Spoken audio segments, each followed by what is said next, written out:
اور میں تو یہاں تک کہنے کو اب تیار ہوں یہ سب کچھ دیکھتے ہوئے کہ ملی بھگت سے ہو رہا ہے سارا. صحیح. رمشا 2,500 روپے کا اور 8,000 روپے کا جو سٹنٹ جس کی قیمت ہے, کمپنی کی قیمت ہے, وہ مریض کو 1.5 لاکھ روپے کا اور 2 لاکھ روپے کا اور 3 لاکھ روپے کا لگایا جا رہا ہے, اور جو ڈرگ ریگولیٹری اتھارٹی ہے جس کی ذمہ داری ہے وہ قیمت طے کرے, وہ قیمت ہی تیاری کرتی. یہ ساری ملی بھگت ہے تاکہ مریضوں کو ان کی زندگی اور موت میں مبتلا کر کے زیادہ سے زیادہ لوٹا جائے. سوال یہ ہے طارق پیرزادہ صاحب سے میرا کہ اتنی دیدہ دلیری آ کہاں سے رہی ہے, کس کی سپورٹ ہے؟ طارق صاحب آپ کو کیا لگتا ہے کہ اتنی چیزیں رپورٹ ہونے کے باوجود, ساری چیزیں منظر عام پر آنے کے باوجود بھی ایکشن ہوتا دکھائی نہیں دے رہا؟ ایک اور کیس رپورٹ ہو گیا. جنرل صاحب کی بات سن لیں. جانتا چاہتا ہوں نہ صرف یہ کہ میں چونکہ اس میں افیکٹڈ ہوں, میں یہ بتانا چاہتا ہوں کہ کینسر کی دوائیاں جو انسان کے لیے نہ جانے ایک گولی 2,500-3 ہزار کی گولی ہے, وہ غیر معیاری, سمگل شدہ اور چوری کی گولی یہاں پاکستان میں اور ایکسپائرڈ گولیاں بک رہی ہیں یہاں پاکستان میں. بالکل. طارق صاحب یور کامنٹ.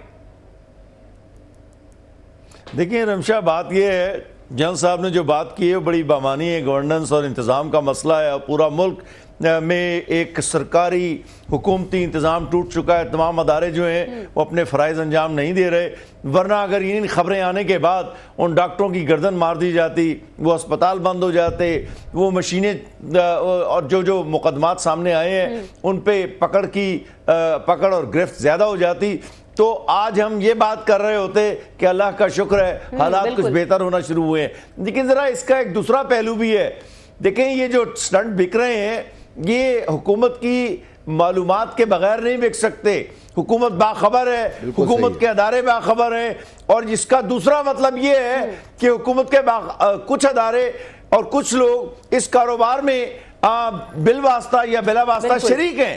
دیکھیے ہوتا یہ ہے کہ ایک فیکٹری جو دوائیاں بنا رہی ہوتی ہے, اگر وہاں سے رشوت نہیں ملتی تو یہ فوراً وہاں پر اس کے انسپیکٹر جاتے ہیں اور اس کا وہ متعلقہ شعبہ بند کر دیتے ہیں یا کچھ دنوں کے لیے پیداوار بند کر دیتے ہیں, اور اس کے بعد معاملات آگے بڑھتے ہیں. یہاں صورتحال یہ ہے کہ چونکہ حکومت کے لوگ, مجھے پورا یقین ہے, پوری طرح اس میں شامل ہیں, ورنہ اب تک کوئی نتائج سامنے آ گئے ہوتے. اب تک نتائج سامنے آ جانے چاہیے, کیونکہ میڈیا میں بھی ایک کیس رپورٹ ہوا, خبر کے ساتھ میں بھی ہم نے اس سٹوری کو شامل کیا اور بارہا یہ چیزیں رپورٹ ہوتی رہی. اس کے باوجود ایک اور ایسا کیس سامنے آنا حکومت کی نااہلی بھی ہے, اور جس طرح سے اینالسٹ ہمارے کہہ رہے ہیں کہ ملی بھگت بھی ہو سکتی ہے, تو ایسے لوگوں کی نشاندہی ضرور ہونی چاہیے. اگلی سٹوری کی جانب بڑھتے ہیں. انجم صاحب, ہم نے دیکھا کہ نصرت سہار نے سندھ اسمبلی میں امداد پتافی کی معافی جو ہے وہ قبول کر لی, لیکن سوال یہاں پر یہ ہے کہ چلے معافی تلافی ہو گئی, لیکن پہلے تو ایوانوں سے باہر الزامات تراشی کا سلسلہ ہوتا تھا, اور جس طرح کی لینگویجز استعمال آج کل کی جا رہی ہیں بار بار,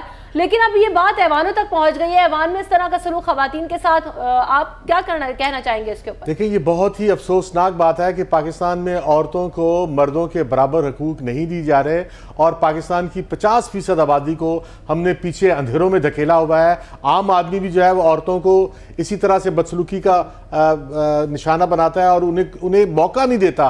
گھروں میں شوہر اور بھائی اور والد اور محلے والے جو ہیں وہ عورت کو آگے بڑھنے سے روک رہے ہیں, اور اگر عورت جب تک معاشی میدان میں نہیں آئے گی, جب تک سماجی میدان میں نہیں آئے گی, پاکستان خوشگوار اور ترقی یافتہ معاشرہ نہیں بن سکتا. اس سے پہلے آپ نے دیکھا کہ خواجہ آصف نے, باقی ٹھیک ہے عام آدمی جو ہے وہ بھی عورت کے ساتھ جو ہے عورت کو پیچھے دھکیلنے کی کوشش کرتا ہے, اور پیچھے دھکیلنے کے ساتھ ساتھ وہ خود بھی نیچے دلدل میں لڑک جاتا ہے, اور پورے معاشرے کو انہوں نے روکا ہوا ہے, پورے معاشرے کو انہوں نے بے چین کیا ہوا ہے, اور معاشی طور پر ہمیں پیچھے دھکیلا ہوا ہے صرف اس لیے کہ ہم 50% عورتوں کو آگے نہیں آنے دیتے. اس سے پہلے قومی اسمبلی میں جو ہے خواجہ آصف صاحب نے جو ہے قومی اسمبلی میں جو ہے وہ شیریں مزاری کے ساتھ انتہائی توہین آمیز سلوک کیا. یہ عورت کو محض ایک جملہ بول کے ڈرا دیتے ہیں, یا کوئی سیکچول ٹیگ لگا کے عورت کو ڈرا دیتے ہیں, اور یہ بہت آسان ہے پاکستانی مرد کے لیے کہ عورت کو خوفزدہ کر دے اور اس سے پیچھے ہٹ دے. اس کی بات کا جواب دینے کی بجائے, یا اس کا مقابلہ کرنے کی بجائے, یا اس کو برابر کا انسان تصور کرنے کی بجائے اسے خوفزدہ کرنے کی کوشش کرتا ہے. لیکن ایاز صادق نے بڑی زیادتی کی تھی کہ ایاز صادق کو چاہیے تھا کہ اسی وقت سنب کرتے خواجہ آصف کو, انہوں نے سنب نہیں کیا بلکہ اس کو جو ہے کنڈون کیا. اور اسی طرح سے جو ہے اب یہاں پر ہوا ہے, یہاں پر یہ ہے کہ شیلا رضا نے جو ہے اس کی ہمت افزائی نہیں کی امداد پتافی کی جب انہوں نے سحر انصاری کی بےعزتی کی. لیکن جو سب سے اچھا کردار ادا کیا ہے وہ بلاول بھٹو کا ہے اور بختاور بھٹو کا ہے, اور یہ بڑا شاندار کردار ہے اور ہمیں اس کو سراہنا چاہیے کہ انہوں نے مجبور کیا امداد پتافی کو کہ وہ معافی بھی مانگے, اسے شو کاز نوٹس بھی دیا ہے. اگر ایوانوں میں ہم نے ان کو اجازت دی مردوں کو اسی طرح یہ خونخوار ہو کے عورتوں کو رونتے رہیں تو یہ معاشرہ آگے نہیں بڑھ سکے گا. سوال یہ ہے کہ نوٹس بھی مل گیا, معافی بھی ہو گئی, لیکن بات وہیں کی وہیں ہے. جنرل صاحب میں جاننا چاہ رہی ہوں کہ اگر اسمبلیوں میں اس طرح کے کیسز ہوں گے, اسمبلی میں اگر اس طرح کے واقعات ہوں گے, پھر تو سڑکوں کو, گاؤں دیہاتوں کو اور بہت ساری چیزوں کو پھر تو ہم بھول ہی جائیں گے. تو ایسی چیز ہے جسے دنیا دیکھتی ہے, اسمبلی کی کارروائی پوری دنیا دیکھتی ہے ٹی وی کے تھرو بھی, اور سب تک ساری باتیں پہنچ رہی ہوتی ہیں, وہاں پر اس طرح کا ایشو میں سمجھتا ہوں اس سے بڑا ہے.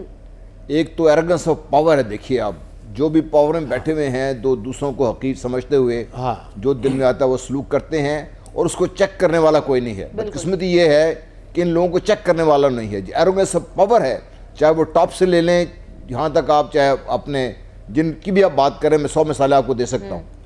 دوسرا ایشو سب سے بڑا یہ ہے کہ ہم نے جو پولیٹیکل ڈسکورس تھا اس میں چونکہ ہمارے پاس کوئی فلسفی نہیں ہے, کوئی تھاٹ نہیں ہے, کوئی پیچھے کوئی اسٹریٹجی نہیں ہے, ہم اسی جملے بازی سے, اگر آپ دیکھیے گزشتہ 10 مہینوں سے کم از کم جب سے پاناما شروع ہوا ہے, میں اس پہ لکھ بھی چکا ہوں, 12 کہہ بھی چکا ہوں کہ خدا کا خوف کیجئے. اب پاناما لیکس پہ تو جو بات ہونی ہے وہ ہونی ہے, لیکن جو ہمارے سیاسی اکابرین ہیں وہ ٹی وی پر بیٹھ کر جو بات کر رہے ہیں, ہمارے بچے جو ٹین ایجرز ہیں یا جو امپریشنبل ایج میں ہیں وہ کیا سیکھ رہے ہیں اس وقت؟ وہ یہی لینگویج سیکھیں گے, وہ وائلنس کی بات سیکھیں گے, وہ سیکھیں گے اگر آپ کو طاقت ہے, اگر پیسہ ہے تو جو چاہے آپ کر لیں.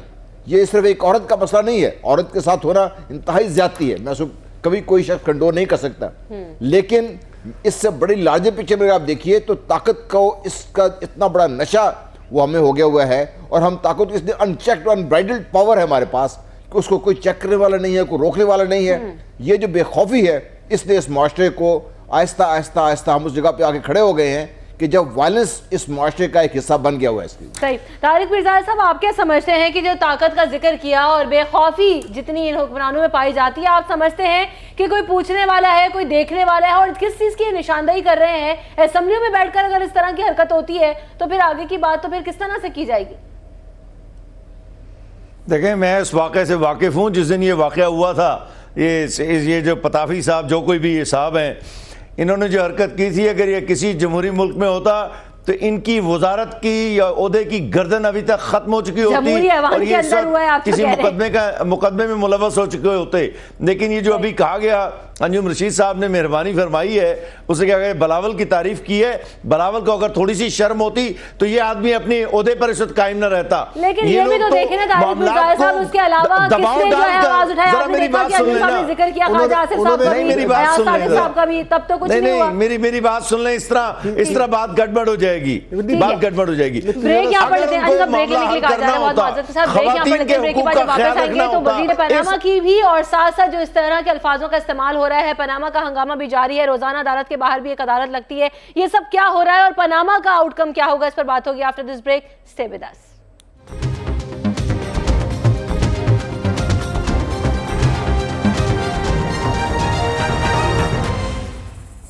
خبر کے ساتھ میں اگلی خبر شامل کرتے ہیں. پاناما کیس کی روزانہ کی بنیاد پر سماعت ہو رہی ہے. آج جسٹس آصف سعید کھوسہ صاحب نے ریمارکس دیے ہیں اور انہوں نے کہا ہے کہ وزیر اعظم کے وکیل نے کہا کہ فلیٹ نواز شریف کے نہیں ہے, اس لیے ملی ٹریل نہیں دے سکتے. انہوں نے ثبوتوں کا ذکر نہیں کیا اور قانونی نکات کا انبار لگا دیا ہے. حکومت پر الزام نہیں لگایا جا رہا, لیکن ساری حکومت پاناما کے معاملے پر دفاع کرتی دکھائی دے رہی ہے. اب وہ ان کا یہ سٹیٹمنٹ بھی آیا کہ اب وہ سمجھتے ہیں کہ عدالت کے باہر جو کچہری لگائی جاتی ہے اور جو کچھ کہا جاتا رہا ہے وہ بہت ہو گیا. اب جس نے برا بھلا کہنا تھا سب نے کہہ لیا, اب فیصلے کا انتظار کرنا چاہیے. ساتھ ساتھ عمران خان صاحب بھی کہتے ہیں کہ پاناما کیس میں قوم سوالات کر رہی ہے, ثبوتوں کے بجائے صرف اور صرف جھوٹ بولا جا رہا ہے. انجم رشید صاحب, اب دیکھنا یہ ہے کہ فیصلہ آنے کی بات کی گئی ہے. جسٹس آصف سعید کھوسہ صاحب نے ریمارکس بھی دیے ہیں, کب تک فیصلہ آتا دکھائی دے رہا ہے, اور جو سٹیٹمنٹ ہے آج کا اسے آپ کیسے دیکھ رہے ہیں؟ بڑا کمپریہنسو آج تو ایک جرمن اخبار جو ہے اس میں بہت واضح طور پہ آیا ہے کہ جو لندن کے فلیٹ ہیں یہ بی بی مریم نواز کی ملکیت ہے, اور انہوں نے اس کے ساتھ ڈاکومنٹ بھی دیا ہے اور ایک بینک کا ڈاکومنٹ بھی شائع کیا, جس بینک میں مریم نواز کا جس بینک کی مریم نواز کلائنٹ تھی, سانبا بینک, اور اس کی جو کمپنی ہے اس میں بہت واضح طور پر ڈاکومنٹ بتا رہے ہیں اور ایویڈنس ہے کہ مریم نواز جو ہے وہ مالک ہیں لندن کے فلیٹس کی. اچھا, اور اگر مریم نواز مالک ہیں تو اس کا مطلب یہ ہے کہ جو حسین نواز نے اور مریم نواز نے جو پہلے قصہ سنایا تھا کہ قطری شہزادہ جو ہے ان کے دادا نے میاں نواز شریف کے والد صاحب نے جو ہے وہ دبئی میں پیسے انویسٹ کیے اور دبئی کی مل بیچ کے جو ہے انہوں نے قطری شہزادے کو دی اور قطری شہزادے نے جواب میں یہ لندن کے فلیٹ انہیں دے دیے. اگر تو آج کے ڈاکومنٹ جو ہے وہ درست ہیں, جو کہ واضح طور پہ درست ہیں, اس میں ڈاکومنٹ شائع ہوئے ہیں اور ابھی تک انہوں نے اس کو چیلنج بھی نہیں کیا, تو پھر قطری شہزادے کا معاملہ تو ویسے ہی جھوٹ ثابت ہو جاتا ہے. اور پھر میاں نواز شریف کی جو اپنی تقریر ہے, میاں نواز شریف کی جو پارلیمنٹ کے اندر تقریر ہے جس کی انہوں نے ابھی تک استثناء نہیں مانگی ہے, تو پارلیمنٹ میں تو انہوں نے کہا ہے کہ بھئی دبئی میں ہم نے انویسٹ کیا اور دبئی سے کی مل بیچ کے ہم نے جدہ کی مل لگائی اور جدہ کی مل بیچ کے جو ہے وہ ہم نے لندن کے فلیٹ خریدے. لیکن جو ڈاکومنٹ دیے انہوں نے سپریم کورٹ میں, اس میں لکھا ہے کہ دبئی کی مل جو تھی وہ بیچی لیکن اس میں کوئی پروفٹ ہی نہیں ہوا. تو یہ ساری کی ان کی ساری کہانیاں جدہ کی مل فروخت کر کے لندن فلیٹ خریدے وہ بھی جھوٹ ثابت ہوتی ہے. اور اگر جھوٹ نہیں ہے تو میاں نواز شریف کو چاہیے کہ وہ اس کا ایویڈنس دے دیں. یہ کورٹ بھی کہہ رہا ہے, آپ کورٹ یہ ایویڈنس دینا کہ جدہ کے پیسوں سے لندن کے فلیٹ خریدے گئے, یہ کس کی ذمہ داری ہے؟ یہ میاں نواز شریف کی ذمہ داری ہے. اور جو رشوت کا اور وائٹ کالر جو کرائم ہوتا ہے اس میں بارے ثبوت جو ہے, ثبوت فراہم کرنا جو ہے وہ ان کی ذمہ داری ہے. اب مسئلہ یہاں پر انجم صاحب یہ ہو گیا طارق پیرزادہ صاحب کہ جو ثبوت فراہم کرنے چاہیے تھے نواز شریف کی جانب سے اور ان کے وکلا کی جانب سے وہ ابھی تک فراہم نہیں کیے گئے ہیں. اور پھر اگر آئی سی آئی جے کی بات کی جائے تو ان کی طرف سے پاناما پیپرز آئے, بی بی سی کی ایک رپورٹ آ گئی ہے جس میں ساری چیزیں واضح کر دی گئی ہیں اور ڈاکیومنٹس بھی شیئر کر دی گئے ہیں. تو پھر ابھی تک شریف خاندان وہ منی ٹریل کیوں نہیں شو کر پا رہا ہے اور وہ دستاویزات عدالت میں کیوں نہیں پیش کر رہے ہیں؟ پھر یا تو ساری دنیا جھوٹ بول رہی ہے, جو جس جرمن اخبار کا انجم صاحب نے ذکر کیا اس میں بھی ہم نے دیکھا کہ سوشل میڈیا پر وہ ڈاکومنٹ شیئر ہو گئے. تو پھر اب کس چیز کا انتظار ہو رہا ہے؟ دیکھیے رمشا, بات یہ ہے, یہ مسئلہ اگر کسی بھی درمیانے درجے کے جمہوری ملک میں ہو رہا ہوتا اور وہاں کی عدالتیں اس کو لے کر چل رہی ہوتی تو اس وقت تک اس کیس میں اس ملک کا وزیر اعظم جیل میں ہوتا. یہ بالکل صحیح بات ہے. دیکھیں یہ جبن اخبار کی جو آج تفصیلات آئی ہیں وہ وہی ہیں جو بی بی سی کی رپورٹ میں آئی تھی. اس سے پہلے جو دستاویزات سپریم کورٹ میں 1993 سے متعلق واقعات کا ذکر ہے جس میں صاف ظاہر ہے کہ مریم نواز 101% میاں نواز شریف کی زیر کفالت تھی. اور یہ روپے اگر میاں نواز شریف نہ دیتے تو یہ اپارٹمنٹ خریدے ہی نہ جاتے. سیدھی سی بات ہے یہ, یا ان کا خاندان نہ دیتا. تو میں یہ کہنا چاہ رہا ہوں کہ جب عدالت کے سامنے تمام معاملات فیصلہ کن انداز میں آ گئے ہیں, اس کے بعد ان کا وکیل اگر کہتا ہے کہ چونکہ ان کے موکل نواز شریف کا نام نہیں ہے اس لیے ثبوت دینے کی ضرورت نہیں ہے, بہت اچھی بات ہے. ان کو یاد دلانے کی ضرورت ہی نہیں ہے کہ میاں نواز شریف نے اپنا دفاع اسمبلی کے فلور پر کیا تھا 50 ٹیلی ویژنوں سے مخاطب ہو کر, جس کے اندر انہوں نے بطور وزیر اعظم, بطور رکن اسمبلی نہیں خالی بطور وزیر اعظم پاکستان اپنی صفائی دی تھی. جب انہوں نے صفائی وہ دی تھی جس کا دفاع کرنے کے لیے ان کا وکیل تیار نہیں ہے, تو عدالت کو اسی نقطے پر بنیاد بنا کر اور 1993 کی دستاویزات جو غیر متنازع ثبوت ہیں. یاد رکھیں ایک بات میں بار بار کہتا ہوں, ابھی تک دنیا کے کسی وزیر اعظم نے, کسی وزیر نے, کسی کمپنی کے سی ای او نے یہ جو دستاویزات ہیں پاناما کی ان کو متنازع نہیں کہا ہے. یہ غیر متنازع ثبوت ہیں. اگر پاکستان کا نظام شہادت ان دستاویزات کو قبول کرنے میں متعامل ہوتا ہے تو میں سمجھتا ہوں اس ملک کو چھرا مارنے والی بات ہے. اس ملک کا نظام انصاف جو ہے وہ دم توڑ دے گا. تو جنرل صاحب آپ کو کیا لگتا ہے کہ جس طرح سے اگر تقریر کی بات کریں اس کے بعد آرٹیکل 62-63 کا بھی ذکر ہوتا رہا پاناما کیس کی سماعت کے دوران, پھر وہ معاملہ بھی غائب ہو گیا, پھر دستاویزات آ گئی, پھر بی بی سی کی رپورٹ آ گئی, تو کیا ایسے ہی روزانہ ایک نیا نقطہ آتا رہے گا جس کے اوپر بحث ہوتی رہے گی, شواہد طلب ہوتے رہیں گے اور یہ پاناما کا معاملہ ایسے ہی ڈریگ ہوتا رہے گا؟ یا پھر آج جس طرح سے جسٹس صاحب نے ریمارکس دیے آپ ان کو سمجھتے ہیں کہ انتہائی کمپریہنسو ریمارکس ہیں, اس کے بعد فیصلہ جلد ایکسپیکٹڈ ہے کیا؟ دیکھیے آج جو جسٹس کھوسا کے ریمارکس ہیں اس کا ایک بیک گراؤنڈ ہے. دو چیزیں اس میں، ایک تو رانا ثناء اللہ نے جو بیان دیا تھا کہ اگر فیصلہ نواز شریف کے خلاف آیا تو قوم اس کو قبول نہیں کرے گی، جو ایک واضح تھریٹ تھا عدالتی نظام کو کہ ہم اس کا فیصلہ قبول نہیں کریں گے اور ریئیکٹ کریں گے اس کے بارے میں. اور بعد میں حکومت اس سے خیر بری جمع اپنے قرار دیتی ہے کہ ذاتی بیان ہے، لیکن وہ پنجاب کے وزیر قانون ہیں، نمبر 2 ہیں اور بہت کلوز ہیں. اور اگر آپ کو یاد ہو تو ماڈل ٹاؤن میسیکر میں بھی انہی کا نام بیچ میں آیا تھا سارا. بالکل. دوسرا اس کے بعد اگر آپ دیکھیے تو دانیال عزیز نے اور دوسرے لوگوں نے عدالت کے باہر کھڑے ہو کر بڑا واضح کہا تھا کہ ہمارا کیس تو روزانہ کی بنیاد پہ سنا جا رہا ہے لیکن عمران خان کا روزانہ کی بنیاد پہ نہیں سنا جا رہا. یعنی عدالت پہ پھر ایک طرح کی طرفداری کا الزام لگا دیا گیا تھا، جس کے بعد عدالت کے لیے لازم تھا کہ وہ بات کرتے اور سامنے لے کے آتے اس کو. تو اس لیے جو ریمارکس ہیں اس کا ایک بیک گراؤنڈ ہے. دوسری چیز مجھے یہ بتائیے کہ دنیا میں کون عقل مند شخص ہوگا کہ جو every day in day out 24 گھنٹے روز کے حساب سے اپنی عزت کو داؤ پہ لگا کے بیٹھا ہوگا، پورے خاندان کو داؤ پہ لگا کے بیٹھا ہوگا اگر اس کے پاس واضح ثبوت ہوتے. دیکھیے برٹش پرائم منسٹر کے پاس ریکارڈ تھا، اسی دن اگلے دن اپنی لے کے آ گئے اپنے ہاؤس آف کامنز میں پیش کر دیے، بات ختم ہو گئی اس کی. انہوں نے جو اتنا عرصہ ڈریگ کیا ہے اور اتنا لمبا کر دیا ہے، روز کے حساب سے کٹہرے پہ بیٹھتے ہیں میاں نواز شریف اور ان کا اہل خانہ سارے. مجھے افسوس ہوتا ہے اس بات پہ کہ ہماری بہن ہے، بچی ہے، جس کو اس کا نام بھی بیچ میں گھسیٹا جاتا ہے، بچوں کا نام گھسیٹا جاتا ہے، لیکن یہ ان کی اپنی کرنی دھرتی ہے. اگر ان کے پاس واضح ایک ٹریل ہوتی، واضح ثبوت ہوتے تو پہلے دن، دوسرے دن، تیسرے دن پیش ہو جاتے سارے چیز اور اس سارے ہنگامے کی ضرورت ہی نہ پڑتی. یہ ہنگامہ ہونے کی بیس وجہ ہی یہی ہے کہ ان کے پاس کوئی واضح طور پہ ایسے ثبوت نہیں ہیں جو عدالت کو یا پاناما لیز کے جو بھی اس کیس کھڑا کر کے بیٹھے ہیں ان کو سیٹسفائی کر سکے.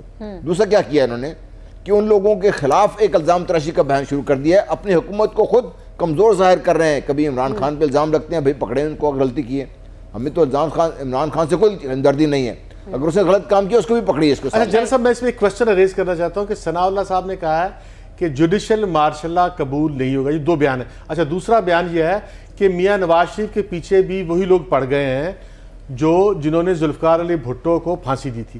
اچھا اس میں آپ کو کیا نظر آتا ہے کہ میاں نواز شریف کی، ظاہر ہے کہ میاں نواز شریف کے کلوزسٹ دوست ہیں اور بڑے عقلمند دوست ہیں، کوئی عام آدمی نہیں ہے رانا ثناء اللہ، بلا شبہ بہت عقلمند پولیٹیشین ہے جو میاں نواز شریف کے ارد گرد لوگ ہیں. ان میں اگر وہ یہ سوچ رہے ہیں کہ وہ طاقتیں جنہوں نے بھٹو کو پھانسی دی تھی وہ میاں نواز شریف کو ہٹانا چاہتی ہیں اور جوڈیشل مارشل لا لگنے والا ہے، تو یہ کیا یہ فوج پہ بد اعتمادی کا اظہار کر رہے ہیں؟ دیکھیے میں یہ نہیں سمجھتا کہ میاں رانا ثناء اللہ اتنا بڑا بیان خود دے سکتے ہیں.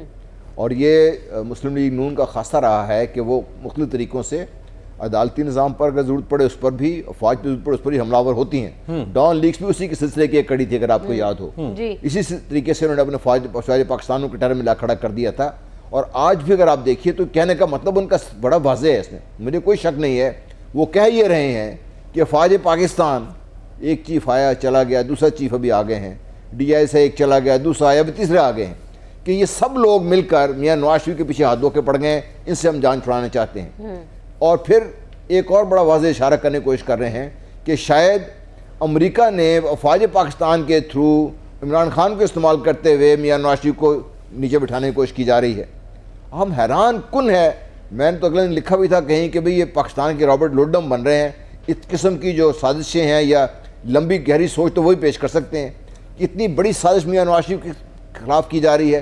بھئی لنڈن فلیٹس تو فوج نے لے کر نہیں دیے یا کسی اور نے لے کر نہیں دیے، یا امریکہ نے ان کو نہیں کہا تھا لے کے دے. بدقسمتی یہ ہے کہ ہم جو بھی اس قسم کا کام کرتے ہیں ملک سے باہر لے کے جاتے ہیں تو سارے ریکارڈ تو ساری دنیا کے پاس موجود ہے. جو بھی چاہے وہ آپ کے خلاف استعمال کر سکتا ہے. اور یہی وہ کمزوری ہے جو بھی آج ہمارے سامنے آ رہی ہے اور اس میں کسی کا کوئی قصور ہے نہیں ہے. اب اگر یہ ہر طرف ہاتھ پاؤں مار کے الزام کو پھیلا کر الزام کی جو وہ شدت اسے کمی کرنا چاہتے ہیں اور عوام کی ہمدردی حاصل کرنا چاہتے ہیں تو میں سمجھتا ہوں کہ وقت گزر چکا. اور یہاں پر ایک بات بڑی اہم ہے نا، اگر صرف یہ الزام تراشی کا سلسلہ ہے اور یہ صرف جھوٹے الزامات اگر لگائے جا رہے ہیں ICIJ کی جانب سے بھی، BBC کی جانب سے بھی اور پاکستان تحریک انصاف کی جانب سے بھی، تو پھر یہ ان اداروں کو سو کیوں نہیں کرتے اور وہ دستاویزات شیئر کیوں نہیں کرتے تاکہ پاناما کا معاملہ حل ہو اور جلد از جلد قوم کے سامنے سارا فیصلہ آ جائے. بریک یہاں پر. جب واپس آئیں گے، پاکستان افغانستان سے مذاکرات میں سخت موقف اپنانے کے لیے تیار ہے اور آرمی چیف دورہ افغانستان کے موقع پر مذاکرات کے لیے پہنچیں گے. کیا ہوگا اس پر بات ہوگی آفٹر دس بریک. ہمارے ساتھ رہیے گا.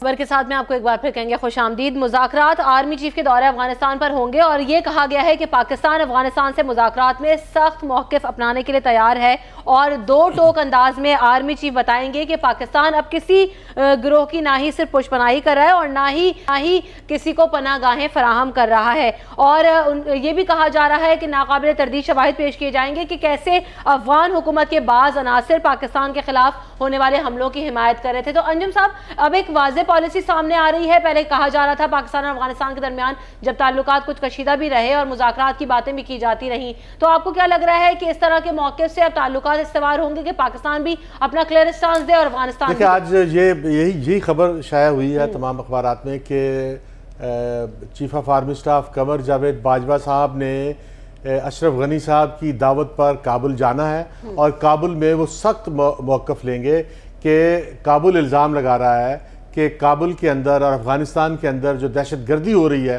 وہ دہشت گرد پاکستان سے جا کر افغانستان میں دہشت گردی کرتے ہیں. اور اس پہ ہم نے فیصلہ یہ کیا ہے کہ اب ہم سخت موقف لیں گے کہ ایسا نہیں ہے. لیکن میرا خیال یہ ہے کہ یہ جو آج جملہ چھپا ہے, ہمیں پاکستان کو سخت موقف لینے کی ضرورت نہیں ہے. اور افغانستان ہمارے جو ہے وہ ہندوستان بیٹھا ہوا ہے, کنٹرول لائن پہ جو ہے وہ بمبارڈمنٹ کر رہا ہے, اور دوسری طرف جو ہے ان کے جو chief of army staff Rawat ہیں وہ دھمکیاں دے رہے ہیں کہ میں کولڈ سٹارٹ کروں گا, اور کولڈ سٹارٹ ابھی زندہ ہے, اور سرجیکل آپریشن کروں گا.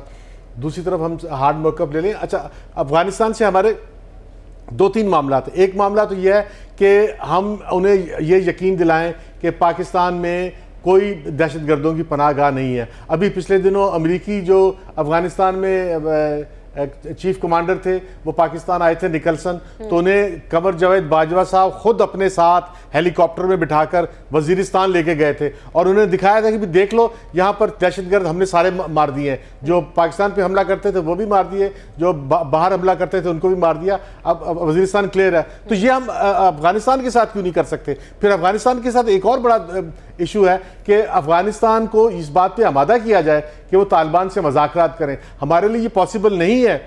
یہ ہمیں واضح طور پہ کہنا چاہیے کہ بھئی ہم طالبان کے ساتھ اس لیے تعلقات رکھتے ہیں کہ ہمیں طالبان اور کابل گورنمنٹ کے درمیان ہم صلح چاہتے ہیں, ہم یہ خون خرابہ نہیں چاہتے, اور صلح کے لیے طالبان سے مذاکرات کرنے پڑیں گے, ورنہ کابل کے اندر ہم ہندوستان کو طاقتور نہیں دیکھنا چاہتے. اور ہندوستان نے آج بیان دیا ہے, کل بیان دیا ہے کہ ہندوستان جو ہے وہ کابل کو ایک دریائے کابل کے اوپر ڈیم بنانے کا تحفہ دینا چاہتا ہے, یعنی وہ پاکستان کا پانی روکنا چاہتے ہیں. تو اس کے لیے بھی ہمیں جو ہے سخت موقف کی بجائے ہمیں کابل کے ساتھ مذاکرات کرنے چاہیے کہ بھی اگر وہ دریائے کابل جو ہے جو پاکستان میں آتا ہے اور پاکستان کا اس پہ حق ہے, اگر اس پہ کابل کا بھی حق ہے تو ہم مل بیٹھ کے ایک ایسا ایگریمنٹ کر لیں. تو سوال یہ انجم صاحب کہ کب تک یہ سخت موقف نہیں اپنائیں گے؟ بھارت افغانستان میں جو کچھ کرتا رہے, پاکستان اور افغانستان کے تعلقات خراب ہوتے رہے جس کی وجہ سے, اور جس طرح سے آپ کہہ رہے ہیں کہ سخت اسٹانس نہیں اپنانا چاہیے, تو آپ جنرل صاحب اس بات سے اگری کرتے ہیں کیا؟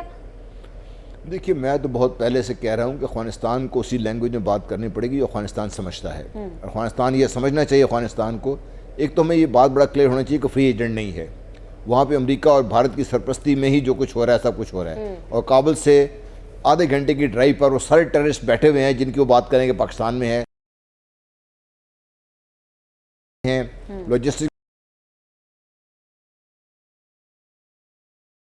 وہ مدد کرتی ہے اس میں, اور امریکن جو وہ ان کی مدد کرتے ہیں. اگر آپ دیکھیے پچھلے دنوں میں امریکہ نے جنہی طالبان سے دوحہ میں مذاکرات کیے, طالبان بھی بیٹھے تھے, افغان حکومت بھی بیٹھی تھی, انڈیا بھی بیٹھا ہوا تھا وہاں پہ, اور اس کے بعد پھر اگر آپ دیکھیے تو ڈیولپمنٹ دوسری یہ ہوئی تھی کہ پاکستان, چائنا اور رشیا لے کے بیٹھے ہوئے تھے.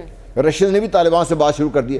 پاکستان کا طالبان سے تعلق کسی کو کیوں دکھتا ہے؟ امریکہ بھی ان سے بات کر رہا ہے, افغان حکومت بھی ان سے بات کر رہی ہے, روسی حکومت بھی ان سے بات کر رہی ہے, بھارتی حکومت بھی ان سے بات کر رہی ہے. صرف پاکستان کا تعلق ان سے دکھتا ہے, اس لیے دکھتا ہے. دیکھیے, پاکستان میں ہم نے اپنے آپ کو خود کٹہرے میں کھڑا کیا ہوا ہے, اور پاکستان کے اندر سے بہت سی ایسی سیاسی قوتیں بھی ہیں, دوسری قوتیں بھی ہیں جو ہر روز ہمیں نشانے پہ رکھتی ہیں پاکستان کو, پاکستان کی حکومت کو, پاکستان کی اسٹیبلشمنٹ کو. بالکل بات ہمیں سمجھنی چاہیے کہ افغانستان کے اندر طالبان ایک حقیقت ہیں. اگر بھارت تسلیم کر رہا ہے, امریکہ تسلیم کر رہا ہے, روس تسلیم کر رہا ہے, خود افغانستان تسلیم کر رہا ہے, تو پاکستان کو کیوں اس بات سے پیچھے کیا جا رہا ہے؟ اس سے پاکستان کے بغیر افغانستان میں امن ممکن نہیں ہے. یہ جو مرضی آپ کر لیجئے, ان کو کرنا پڑے گا آخر میں. چاہتے صرف وہ یہ ہیں کہ افغانستان میں امن امریکہ کی مرضی کا ہو، جس میں بھارت وہاں پہ بیٹھا ہو اور بھارت امریکہ مل کے افغان حکومت کے ساتھ چاہیں وہ چلائیں، اس طرح بات نہیں چلے گی اس طریقے سے، کیونکہ اب لکیلی ایران کے علاوہ روس اور چائنا جو اس خطے میں اور اس جہاں پہ ان کا انٹرسٹ ہے وہ بھی اس میں میدان میں آ چکے ہوئے ہیں، اور کسی نہ کسی صورت میں ایران بھی ہے بیچ میں، اور میں یہ سمجھتا ہوں کہ آج نہیں کل ایران کو بھی پاکستان، روس اور چائنا اپنے ساتھ ملا لیں گے، تو پھر یہاں پہ جو خطے میں اثر و رسوخ ہے جس کی وجہ سے بدامنی پھیلی ہوئی ہے خاص طور پہ امریکہ کی، اس کو نکالنے میں آسانی ہوگی اور افغانستان کو بٹھانے میں آسانی ہوگی۔ افغانستان کو یہ بات بتانی پڑے گی اور بتانی چاہیے۔ میں سمجھتا ہوں کہ جنرل قمر باجوہ کو یہ سخت موقف اس لیے اختیار بھی کرنا ضروری ہے کہ وہاں پر بھارت کے بڑھتے ہوئے اثر و رسوخ کو اگر اس وقت نہیں روکا گیا تو شاید بہت لیٹ ہو جائے۔ طارق صاحب، آپ اس بات سے اگری کرتے ہیں کہ بھارت کا جو بڑھتا ہوا اثر و رسوخ ہے اس کو روکنے کے لیے سخت زبان استعمال کرنی پڑے گی اور مذاکرات جو ہے جس طرح سے کہا جا رہا ہے کہ سخت موقف اپنایا جائے گا، شواہد بھی پیش کیے جائیں گے، تو آپ سمجھتے ہیں ٹھیک ہوگا؟ دیکھیے رمشا، ایک بات سمجھنے کی ہے کہ یہ افغانستان کی بات ہی نہیں ہے، یہ بات ہے کابل کے اندر اشرف غنی اور عبداللہ کی حکومت کی، جسے امریکی حکومت نے وہاں پر لا کر بٹھایا تھا۔ یہ 3000 پولنگ سٹیشنوں پر ریگنگ کر کے حکومت کرنے والے لوگوں کا ایک جتھا بیٹھا ہوا ہے، جسے بھارت کا روپیہ، را کی عملی اور مخابرات کی امداد، انٹیلیجنس کی امداد شامل ہے، اور اس کے ساتھ ساتھ امریکہ کی تائید بھی شامل ہے۔ تو دو باتیں پاکستان کو کرنے کی ضرورت ہے جس پر میں ایک زمانے سے زور دیتا آ رہا ہوں۔ ایک تو یہ ہے کہ آپ نے کابل کی حکومت پر اپنا دباؤ ڈالنا ہے، اور دوسری بات یہ ہے کہ جتنے سرحدی علاقے ہیں یہاں پر کسی سے مذاکرات کیے بغیر آپ نے ڈینائبلٹی کا جو ساری دنیا میں پردہ استعمال کیا جاتا ہے اس کو اختیار کرتے ہوئے کارروائیاں کرنی ہے، چاہے اس میں فضل اللہ کو مارنا ہے یا کسی اور گروپ کو ختم کرنا ہے۔ آپ اگر کابل کی حکومت پر دباؤ نہیں بڑھائیں گے اور سرحد کے ساتھ اپنی آزاد پالیسی اختیار نہیں کریں گے تو وہ ہوگا جو جیمز میٹس نے، جو امریکہ کے نئے وزیر دفاع نے، جو کہ سب سے پہلے منظور ہونے والے کیبنٹ سیکرٹری ہیں اس کے ٹرمپ کے، انہوں نے اپنی سینٹ کی ہیئرنگ میں کہا کہ پاکستان دہشت گردوں کے لیے محفوظ پناہ گاہیں فراہم کر رہا ہے، لیکن چونکہ ہمارے افواج پاکستان سے اچھے تعلقات ہیں تو ہم ان سے ان معاملات کو اور آگے بڑھائیں گے۔ دیکھیں بات کہ آج بروس رائڈل کی یاہو کے اوپر بڑی تفصیلی ایک سٹوری آئی ہوئی ہے اسی بات کے متعلق کہ ٹرمپ انتظامیہ کے لیے پاکستان کے اندر دہشت گردی کی پناہ گاہیں جو ہیں وہ سب سے اہم مسئلے کے طور پر سامنے آئے گا۔ تو آپ یہ دیکھیں کہ انڈیا، کابل کی حکومت اور واشنگٹن پاکستان کے خلاف اس مسئلے پر ایک طرف ہیں۔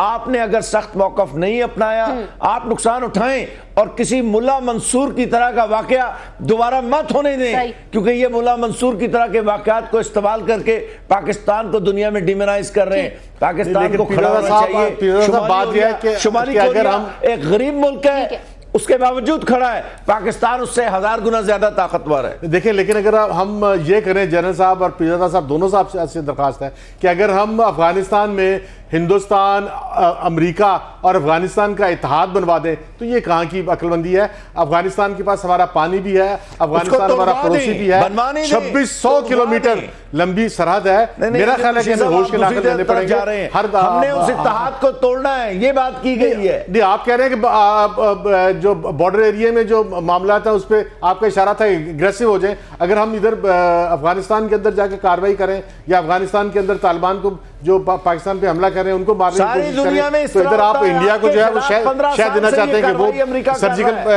اٹیک کرے۔ ہمیں بہت، میرا خیال ہے کہ بہت احتیاط سے کام لینا پڑے گا۔